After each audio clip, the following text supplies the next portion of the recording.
तो मूवी के स्टार्टिंग में हम एक आदमी को देखते हैं जिसका नाम जेक होता है और वो किसी पोर्ट में होता है। ये एक स्पेस पोर्ट था जो कि स्पेस में ट्रेवल किया करता था। यहाँ पर इस आदमी को काफी देर बाद होश आया था और ये इस पोर्ट में ऑलमोस्ट 6 साल से था। उसकी टांगे पैरालाइज हो चुकी थी, लेकिन यहाँ पर पहले तो हमें समझ नहीं आता कि जेक स्पेस में क्या कर रहा है और किस लिए आया गया है। लेकिन तभी हम पास्ट के कुछ सीन्स देखते हैं जिससे हमें सारी की सारी स्टोरी क्लियर हो जाती है। जेक का एक ट्विन ब्रदर था जो कि बहुत अच्छा साइंटिस्ट था और वो स्पेस में जाना चाहता था। उसे नई नई चीजें डिस्कवर करने का बहुत शौक था, लेकिन उसकी कुछ लोगों से लड़ाई हो गई। कुछ पैसों की खातिर उसे मार दिया गया। स्पेस में भेजने के लिए भी नासा का भी बहुत खर्चा हुआ था। तो जेक ये नहीं चाहता था कि ये सारे पैसे जाया जाएं और जो उसके भाई का ख्वाब था वो खुद पूरा करना चाहता था। तो वो उसकी जगह स्पेस में चला जाता है किसी दूसरे प्लेनेट को देखने के लिए। वो यहाँ जाने के लिए इसलिए भी तैयार होता है क्योंकि वो पैरालाइज्ड होता है और जो उसकी टांगों का इलाज था वो काफी ज्यादा महंगा था। तो उसे एक होप होती है कि जिस मिशन पर वो जा रहा है अगर वो उसमें कामयाब हो गया तो काफी ज्यादा पैसे अर्न कर सकता है और फिर वो उनको यूज करते हुए अपना इलाज करवाएगा। होता तो वो बहुत हार्ड वर्किंग है। बेशक उसकी टांगे नहीं होती लेकिन वो बहुत स्ट्रॉन्ग होता है। तो उसे खुद पर यकीन होता है कि ये वो कर लेगा। अगर बात कर ली जाए उस प्लेनेट की तो उस प्लेनेट पर ऑक्सीजन नहीं होती। उसके साथ और भी जो लोग जाने वाले थे वो सब एक जगह पर इकट्ठे होते हैं जहाँ पर वो अपने लीडर से मिलते हैं। तो उनका लीडर उन्हें समझाने लगता है कि तुम लोगों ने किस तरह से वहाँ के हालात को फेस करना है और वहाँ पर अगर किसी क्रिएचर से सामना होता भी है तो उसको किस तरह से हराना है या उसे कैसे बचना है। तभी जेक यहाँ पर एक आदमी से मिलता है और इन दोनों की ट्रेनिंग 3 साल एक साथ हुई थी। तो इनमें काफी अच्छी जान पहचान थी। तो वो आदमी जेक को उसका अवतार दिखाता है।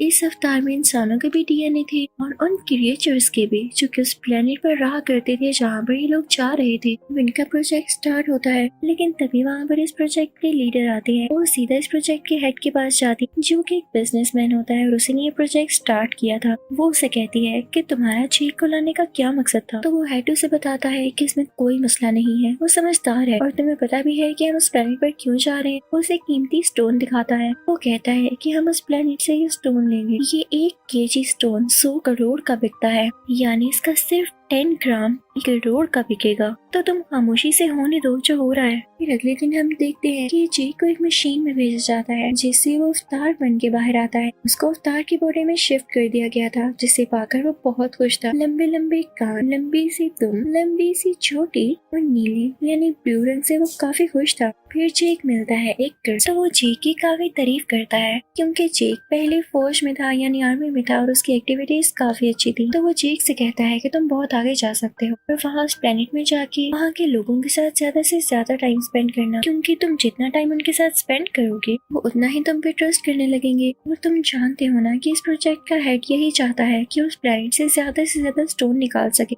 इसके लिए पहले तो उन क्रीचर्स को वहाँ से हटाना होगा। तो अगर तो तुम ये काम कर लो तो अच्छी बात हो, लेकिन अगर 3 महीने के अंदर तुम ऐसा ना कर पाए तो हमें मजबूरन यानी ना चाहते हुए भी वहाँ पर हमला करना होगा और जंग छिड़ जाएगी, क्योंकि स्टोन तो हमने पाना ही पाना है। वो उसे कहता है कि इसके बदले में मैं तुम्हारी टांगे भी ठीक करा के दूंगा। तो इस चीज के लिए जेक मान जाता है। वो लोग उस प्लेनेट पर पहुंच जाते हैं। वहाँ जाते ही जेक जो कि अब एक अवतार होता है काफी खुश होता है, चीजों को छूने लगता है। तभी वो देखता है कि वहाँ पर बड़े बड़े जानवर हैं। एक अजीब सा जानवर जेक के पीछे बढ़ जाता है तो जेक एक झरने में छलांग लगा देता है, लेकिन अब वो अपनी टीम से अलग हो चुका था। वहाँ पे जेक अपने लिए एक नेजा तैयार करता है। उस तरफ उसकी टीम उसे काफी ढूंढती है लेकिन उसे नहीं मिलता।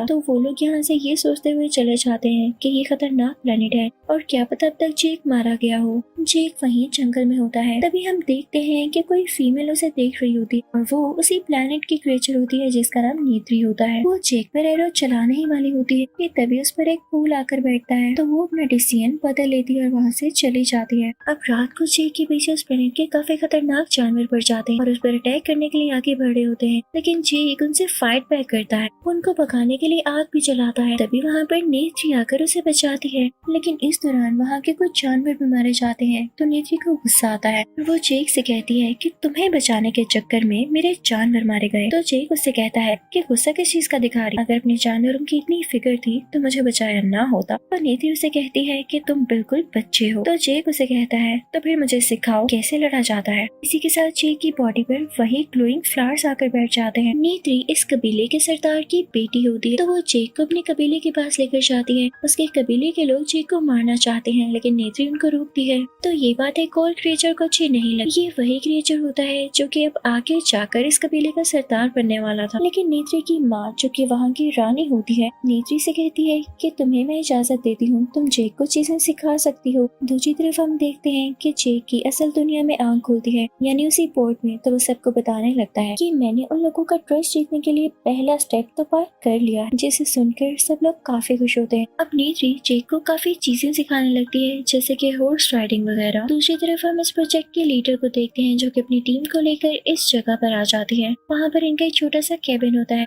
पहाड़ों के ऊपर, जो कि बादलों में उड़ सकते थे। ये बहुत ही चार्मिंग व्यू है। उस तरफ जेक की ट्रेनिंग आहिस्ता आहिस्ता शुरू हो जाती है। देखते ही देखते जेक की काफी अच्छी ट्रेनिंग हो जाती है और वो वहाँ की सब बातें सीख जाता है। हॉर्स राइडिंग करना, वहाँ शिकार कैसे करना है, और सबसे बड़ी बात नेचर से प्यार करना। अब नेत्री जेक को एक जगह पर लेकर जाती है जहाँ पर वो उसे एक परिंदे से मिलवाती है। वो उससे कहती है कि ये उड़ सकता है और पता है इसकी खासियत क्या है, कि ये अपना राइडर खुद ही चुनता है और सारी जिंदगी उसी के साथ सिंसियर रहता है और उसी को लेकर उड़ता है, उसके अलावा किसी को नहीं चुनता। कि इसमें खतरे वाली बात ये है कि इसको चुनने से पहले तुम्हें भी बहुत केयरफुल रहना होगा, ये तुम्हें मार भी सकता है। अब ऐसे ही होता है, लेकिन जल्द ही जेक उस परिंदे को चुन लेता है और उस पर काबू पाकर उड़ने लगता है। नेत्री और जेक अपने अपने परिंदों पर उड़ रहे होते हैं और काफी एंजॉय कर रहे होते हैं। जहाँ पर इन्हें एक दरख्त भी नजर आता है। वो जगह काफी खूबसूरत होती है, लेकिन तभी इनके पीछे एक खौफनाक परिंदा पड़ जाता है। तो ये लोग जल्दी उससे लड़के उसे हरा देते हैं और अपनी जान बचा लेते हैं। तो नेत्री जेक को बताती है कि ये मेरे एंसेस्टर्स की सवारी हुआ करती थी, इस पर सवारी करना बहुत मुश्किल है और इसके बारे में ये माना जाता है कि ये दुखों को खत्म कर सकता है और प्रोस्पेरिटी ला सकता है। अब जेक को यहाँ पर 3 महीने गुजर जाते हैं तो कर्नल उसे वापस बुलाता है और कहता है कि जो काम मैंने तुम्हें कहा था लगता है वो तुम भूल रहे हो। तो जेक कहता है कि नहीं, मैं भूल नहीं रहा हूँ, बस कल उनका एक इवेंट है जिसमें वो सारे लोग मुझे एक्सेप्ट कर लेंगे, यानी मैं भी उनका हिस्सा बन जाऊंगा। तो कर्नल कहता है कि अगर तुम ऐसा ना कर सके तो मैं वापस तुम्हें जमीन पर भेज दूंगा। तो जेक कहता है कि आप फिक्र नहीं करें, मैं कल उनको उस जगह से हटा दूंगा। तो कर्नल कहता है कि चलो देखते हैं। अगला दिन आ जाता है और वो इवेंट होता है जिसमें सब लोग, यानी उस प्लेनेट पर रहने वाले सारे क्रिएचर्स जेक को एक्सेप्ट कर लेते हैं। नेत्री जेक को एवा का दरख्त भी दिखाती है जो कि उनका प्योर दरख्त होता है और वो हमेशा ग्लो किया करता था। यहाँ पर नेत्री जेक को ये भी बताती है कि तुम चाहो तो इस कबीले में से किसी भी लेडी को चुन सकते। तो जेक उससे कहता है कि मुझे तो तुम अच्छी लगती हो और यहाँ पे नेत्री भी मुस्कुरा देती है। तभी हम देखते हैं कि कर्नल वहाँ पर मौजूद दरख्त गिराने लगा है क्योंकि वो अपना काम शुरू करने वाला होता है, जिसे देखकर सारे कबीले वालों को गुस्सा आ जाता है।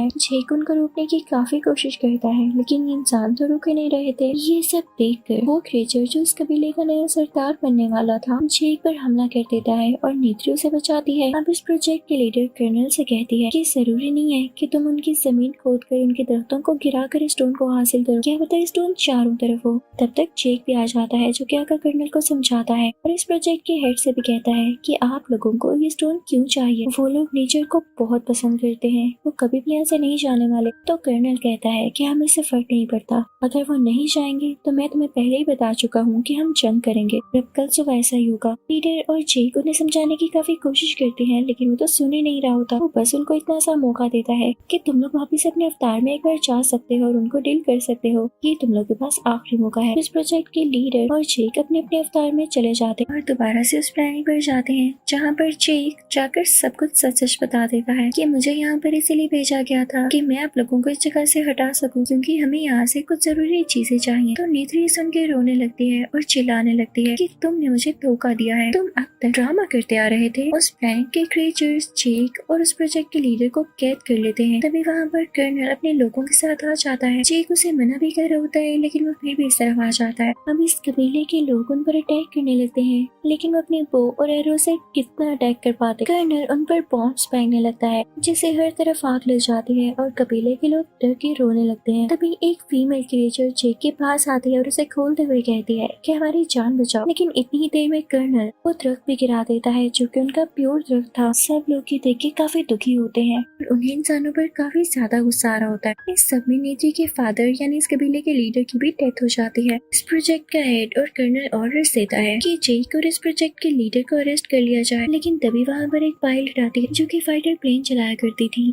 वो उनको आकर बच जाती है। अब ये सारे लोग एक और स्पेसशिप में होते हैं जहाँ पर कर्नल की फायरिंग की वजह से इस प्रोजेक्ट की लीडर जख्मी हो चुकी होती है। यहाँ पर जेक दोबारा से अपने अवतार में आ जाता है, लेकिन जेक देखता है कि यहाँ के सारे लोग किसी और जगह चले गए और वो वहीं पर होता है जहाँ पर उनका प्योर थ्रस्ट गिर चुका था। उन्हें लग रहा था कि जैसे जेक भाग चुका है और वो इनकी मदद के लिए कभी भी नहीं आएगा, लेकिन अब की बार जेक उसी परिंदे पर सवारी करता हुआ था जिस पर नेत्री के एंसेस्टर्स ने सवारी की। इन लोगों का यही मानना था कि जो इस परिंदे पर सवारी करेगा वो गम के बादलों को भी हटा सकेगा, यानी प्रोस्पेरिटी ला सकेगा। तो जब जेक इस परिंदे पर इनके पास आता है तो सब लोग बहुत खुश होते हैं और ये सोचते हैं कि वाकई जेक दूर नहीं भागा था, बल्कि अब तो वो आ गया है हमारी मदद करने के लिए। तो नेत्री भी बहुत खुश होती है। जेक वहाँ नेत्री की मदर से बात शेयर करता है कि मेरी एक साथी जख्मी है, क्या उसे बचाने का कोई तरीका है? तो वो उसे ये बताती है कि हाँ, अगर वो अपने अवतार में वापस आ जाए तो चांसेस हैं, लेकिन एट लास्ट वो प्रोजेक्ट लीडर को चाह कर भी नहीं बचा पाते और उसकी डेथ हो जाती है। तो जेक इस कबीले में ऐलान करता है कि हम कर्नल के खिलाफ लड़ाई करेंगे और सब लोग उसकी तरफ हो जाते हैं और उसका साथ देने के लिए तैयार हो जाते हैं। ये तादाद में यानी क्वांटिटी में बहुत ज्यादा होते हैं, जिसकी वजह से कर्नल भी डरा होता है। लेकिन मसला ये था कि उसके पास बहुत बड़े बड़े जंग के जहाज और एडवांस वेपन्स थे, लेकिन जेक और बाकी कबीले वालों के पास सिर्फ तीर कमान यानी बो और एरो था। लेकिन जेक इस बात पर इतना ध्यान नहीं देता क्योंकि वो इस प्लेनेट को अच्छी तरह से जानता है और वो ठान लेता है कि वो जरूर इस प्लेनेट के लिए और नेचर के लिए लड़ेगा। वो उसी प्योर दरख्त के पास जाता है और उससे कहता है कि आप हमारी मदद करें, कर्नल यहाँ नेचर को तबाह करने आ रहा है, वैसा होने मत दीजिएगा।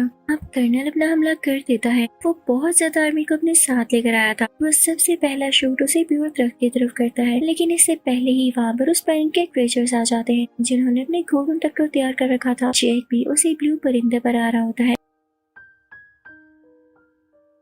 इन सब के पास तीर कमान था, लेकिन कर्नल और उसके साथी इन लोगों पर भारी पड़ रहे थे अपने एडवांस वेपन्स और स्किल्स की वजह से। लेकिन दूसरी तरफ इस प्लेनेट के क्रिएचर्स में काफी ज्यादा स्ट्रेंथ थी क्योंकि ये अपनी विल पावर को सबसे आगे रखते थे और यही सबसे स्ट्रॉन्ग बात थी। कर्नल वहाँ पर काफी ज्यादा क्रिएचर्स पर अटैक करने लगता है। तभी वहाँ पर वो फाइटर पायलट आती है, लेकिन इससे पहले कि वो जेक को बचा पाती कर्नल उस पर भी फायरिंग शुरू कर देता है, जिसकी वजह से नेत्री का वो परिंदा भी जख्मी हो जाता है। काफी तबाही होने लगती है। इस फायरिंग की वजह से इस कबीले का नया सरदार भी मारा जाता है जो कि जेक का मजाक उड़ाया करता था। अब कर्नल का अगर टारगेट होता है वही प्योर तरफ, क्योंकि उस पर हमला करके ये इन लोगों पर कंट्रोल करना चाहता था। समय नेत्री भी काफी घबराई हुई होती है, लेकिन यहाँ भी इससे पहले कि उस तरफ पर कोई हमला करता जेक की दुआ कबूल हो जाती है जो कि उसने उसी प्योर तरफ के सामने की। दूसरी तरफ से बड़े बड़े परिंदे आने लगते हैं जिन पर गोलियों का भी कोई असर नहीं हो रहा था। वो कर्नल पर और उन सब लोगों पर जिन्होंने वेपन्स पकड़े होते हैं अटैक करने लगते हैं। ये वेपन्स गिराने लगते हैं।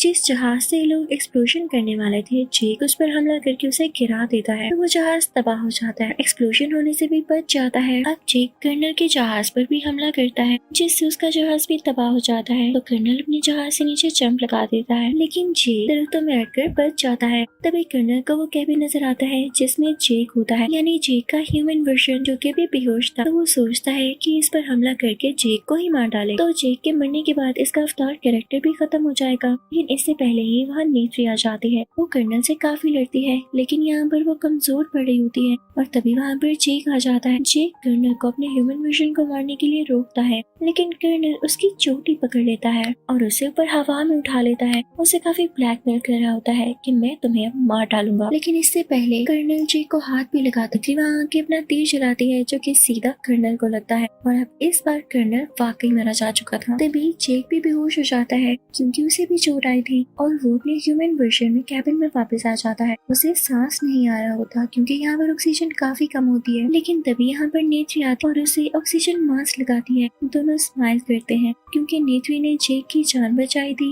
और जेक ने नेत्री का प्लैनेट। मूवी के लास्ट सीन में हम देखते हैं कि बाकी सब इंसानों को जमीन पर भेज दिया जाता है और सिर्फ जेक को वहाँ पर रखा जाता है और उसके साथ कुछ सिलेक्टेड लोगों को जो कि इन क्रिएचर्स के साथ मिलकर रहने वाले थे। जेक को हमेशा के लिए उसकी बॉडी से निकाल के इस अवतार कैरेक्टर में ही बदल दिया जाता है और अब वो नेत्री के साथ और इस प्लेनेट में काफी ज्यादा खुश होता है। इसी के साथ इस मूवी का एंड होता है।